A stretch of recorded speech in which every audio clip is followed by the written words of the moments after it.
एक समय की बात है। हरी भरी पहाड़ियों के बीच बसे एक शांतिपूर्ण गांव में समय बर्बाद करने वाला समीर नाम का एक युवक रहता था। समीर की एक अजीब आदत थी। वह समय बर्बाद करने के लिए पूरे गांव में बदनाम था। अपनी जिम्मेदारियों को निभाने या सार्थक प्रयासों को आगे बढ़ाने के बजाय उसने अपने कई घंटे, कई दिन और कई साल बर्बाद कर दिए। दिन भर यहाँ से वहाँ घूमना और गेम खेलने जैसे बेकार कामों में अपना टाइम पास करता रहा। 25-26 साल का हो गया था। वह अपना टाइम बर्बाद करता रहा। एक दिन गांव में कवि नाम का एक बुद्धिमान बौद्ध भिक्षु आया। समय बर्बाद करने के लिए प्रसिद्ध समीर के कारनामे के बारे में सुनकर ग्रामीणों ने कवि से संपर्क किया और पूछा कि क्या वह युवक को मार्गदर्शन दे सकते हैं।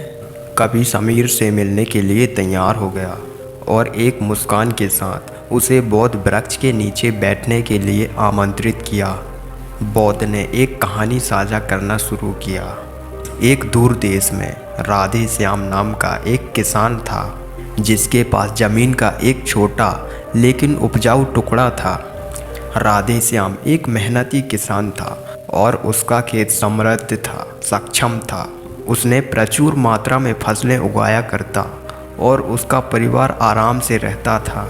एक दिन राधे श्याम की पड़ोसी लीला ने उसकी सफलता देखी और उसकी भरपूर फसल से ईर्ष्या करना शुरू कर दिया कि राधे श्याम की तरह कड़ी मेहनत करने के बजाय लीला ने अपने दिन अपने दुर्भाग्य के बारे में शिकायत करने और राधे श्याम की समृद्धि से ईर्ष्या करने में बिताए।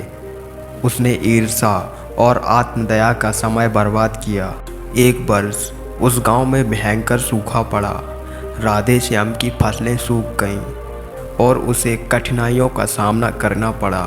दूसरी ओर लीला सूखे में भी अप्रभावित थी। जब राधे श्याम ने लीला से पूछा कि वह सूखे के प्रभाव से बचने में कैसे कामयाब रहें, तो लीला ने उत्तर दिया, मैंने अपना समय आपकी सफलता से ईर्ष्या करने में बिताया, लेकिन इसके साथ साथ मैंने इसका उपयोग अच्छे समय के दौरान कुआं खोदने में भी किया।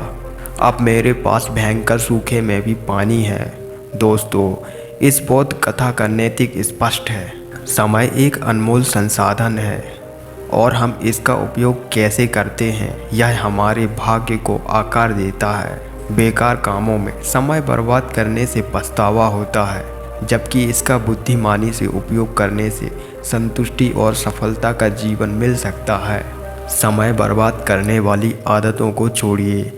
यदि आपको एक सफल व्यक्ति बनना है तो अपनी उन आदतों पर गौर कीजिए जो आपके दिन का एक बड़ा हिस्सा बर्बाद करती हैं। जब आपको अपनी उन आदतों के बारे में पता चल जाए जो आपको जीवन में आगे नहीं बढ़ने दे रही हैं, तो धीरे धीरे उन पर अंकुश लगाने की कोशिश करें, लेकिन उसकी शुरुआत आपको अभी से करनी होगी।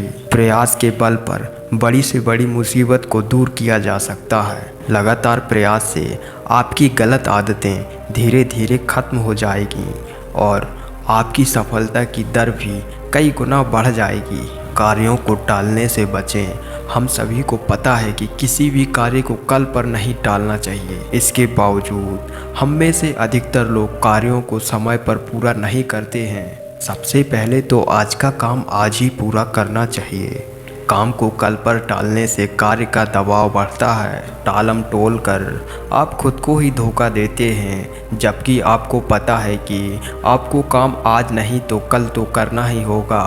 कल पर काम टालना बंद कीजिए, क्योंकि एक एक दिन करके ही आपका भविष्य सुनहरा होता जाएगा।